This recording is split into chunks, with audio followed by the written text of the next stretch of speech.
Hello అండి, అందరికీ నమస్తే. నేను దిలీప్ కుమార్. మనం కన్స్ట్రక్షన్ వర్క్ స్టార్ట్ చేసినప్పుడు ఇంకొక ముఖ్యమైన విషయాన్ని గుర్తుంచుకోవాలి. ముఖ్యంగా ఇది ఎవరైతే ఇంజనీర్స్ మనకి సైట్లో పనిచేస్తూ ఉంటారో వారికి బాగా తెలిసి ఉండాల్సిన విషయం. మన యొక్క కన్స్ట్రక్షన్ ఒక హ్యూజ్ కన్స్ట్రక్షన్, మేజర్ కన్స్ట్రక్షన్ అనుకోండి. అలాంటప్పుడు సైట్లో ఎగ్జిక్యూషన్ ఆఫ్ వర్క్ అనేది రెగ్యులర్గా జరుగుతూ ఉంటుంది. అంటే చాలామంది లేబర్ అవసరం ఉంటారు. వాళ్ళందరికీ మనం లేబర్ అకామిడేషన్ కూడా సైట్లోనే ఇవ్వవలసి ఉంటుంది. అలా సైట్లో అకామిడేషన్ ఇవ్వడానికి కావాల్సినటువంటి ప్లేస్ని ఫిక్స్ చేసుకుని ఆ ప్లేస్లో లేబర్కు నివాసం ఉండటానికి కావాల్సినటువంటి సదుపాయాలను కల్పించి వారికి అకామిడేషన్ ఏర్పాటు చేయాలి.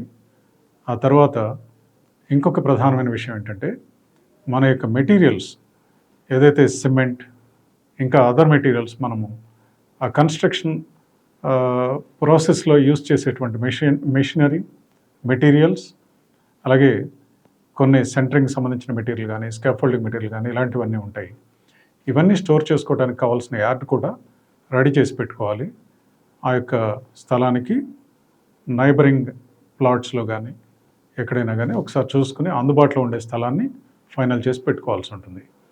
ఈ పెద్ద పెద్ద వర్కులు ఎగ్జిక్యూట్ చేసేటప్పుడు కంపల్సరీగా ఇలాంటి సదుపాయాలని ఏర్పాటు చేసుకోవాలి. ఎందుకంటే క్వాంటిటీ ఆఫ్ మెటీరియల్ చాలా ఎక్కువ అవసరం పడుతుంది. స్టాక్ పెట్టుకునే ప్లేస్ లేకపోతే వర్క్ ఎగ్జిక్యూషన్లో ఇబ్బంది పడే అవకాశం ఉంటుంది. అలాగే వర్కర్స్ని అకామిడేట్ చేసిన తర్వాత మన ఈ వర్క్ ప్లాన్ అంతా చేసుకుని వర్క్ మొదలు పెట్టుకుని కంటిన్యూ చేసుకుంటాము. ఈ కంటిన్యూ చేసే ప్రాసెస్లో అలాగే ఇప్పుడు ఈ కన్స్ట్రక్షన్ వర్కర్స్కి సంబంధించినటువంటి కొన్ని విషయాల్లో మనం కొన్ని ప్రికాషన్స్ తీసుకోవాల్సి ఉంటుంది. అవి ప్రధానంగా తీసుకోవాల్సినవి ఏంటంటే సేఫ్టీ ప్రికాషన్స్. వర్క్ చేసేటప్పుడు వర్క్ ప్లేస్లో ఈ చాలామంది వర్కర్స్ పనిచేస్తూ ఉంటారు.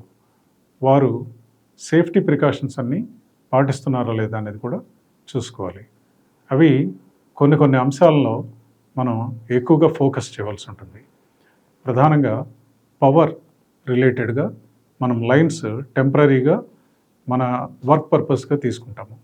వాటిలో ఎక్కడ జాయింట్స్ అవి లేకుండా మినిమైజ్ చేసేటట్టుగా ప్లాన్ చేసుకోవాలి. ఆ జాయింట్స్ కనుక ఉంటే వాటిని ప్రాపర్గా టేపింగ్ అది చేసుకుని సేఫ్టీ ఎన్ష్యూర్ చేసుకోవాలి. అలాగే భవనంలో ఒక్కొక్క ఫ్లోర్ దాటిన తర్వాత పైకి వెళ్ళే కొద్దీ హైట్ ఆఫ్ ది స్ట్రక్చర్ పెరుగుతూ ఉంటుంది. అలా బిల్డింగ్ స్ట్రక్చర్ హైట్ పెరిగే కొద్దీ వర్కర్స్ పనిచేసేటప్పుడు మనం వారు పనిచేసే విధానాన్ని గమనించుకుంటూ వారికి తగిన సూచనలు అవి ఇస్తూ మనం వాళ్ళ యొక్క సేఫ్టీని కూడా ఎన్ష్యూర్ చేసుకోవాలి. అలాగే ఈ సేఫ్టీ రిలేటెడ్గా ఏదైనా అనుకోని సంఘటన ఏదైనా జరిగింది అనుకుంటే కనుక దానికి తగ్గట్టుగా ప్రిపేర్డ్గా ఉండేటట్లుగా ఉండాలి. అలాగే వీలైనంత వరకు అటువంటి సంఘటనలు ఎలాంటివి కూడా జరగకుండా ఉండేటువంటి అన్ని రకాలైనటువంటి జాగ్రత్తలు తీసుకోవాలి. ఎందుకంటే ప్రతి ఒక్కటి కూడా అక్కడ ప్రతి విషయాన్ని క్షుణ్ణంగా పరిశీలించుకోవాలి. వాళ్ళకి తగిన హెల్మెట్స్ కానీ, అలాగే షూస్ కానీ, హ్యాండ్ గ్లోవ్స్ కానీ ఇలాంటివి ప్రొవైడ్ చేయాలి. సేఫ్టీ బెల్ట్స్ ఇలాంటివి ప్రొవైడ్ చేయాలి. అలాగే బాగా ఎక్కువ నెంబర్ ఆఫ్ ఫ్లోర్స్ కనుక ఉండేటట్లయితే సేఫ్టీ నెట్స్ కూడా ప్రొవైడ్ చేసుకోవాల్సి ఉంటుంది. సో ఇలాంటి విషయాల్ని చాలా జాగ్రత్తగా గమనించుకోవాలి. సిమెంట్ స్టోర్ చేసేటప్పుడు కూడా చాలా ప్రికాషన్స్ తీసుకోవాలి.